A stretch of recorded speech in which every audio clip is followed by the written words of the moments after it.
Mr. Palmbach, do you have an opinion based upon more probably than not whether there was one or two shooters who murdered Maggie and Paul on the night of June 7th? I do have an opinion on that.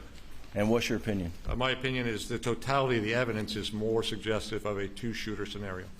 And please explain the basis of your opinion. Okay. So we'll go back to Paul.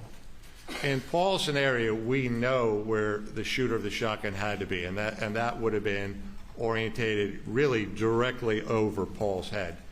And we also got a chance to see what was the effect of this dynamic explosion in the contact. And you can see outside and even in throughout the feet area in multiple and many large pieces of skull. We also saw large amounts of tissue that were projected all the way up onto the ceiling and the door.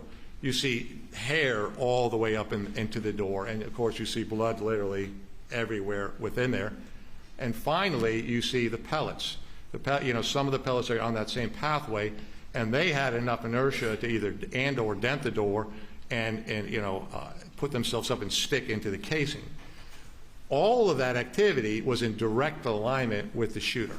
And so I think minimally, that shooter is getting covered with this material, getting more or less the shock wave of that effect, and more than likely getting hit with at least something that could have done injury, a bone fragment and or a pellet fragment.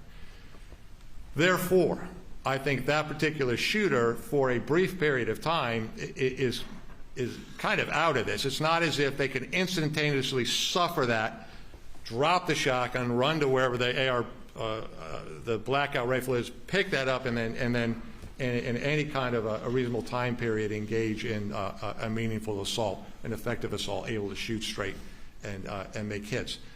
So that, I think, is one of the major indicators of concern.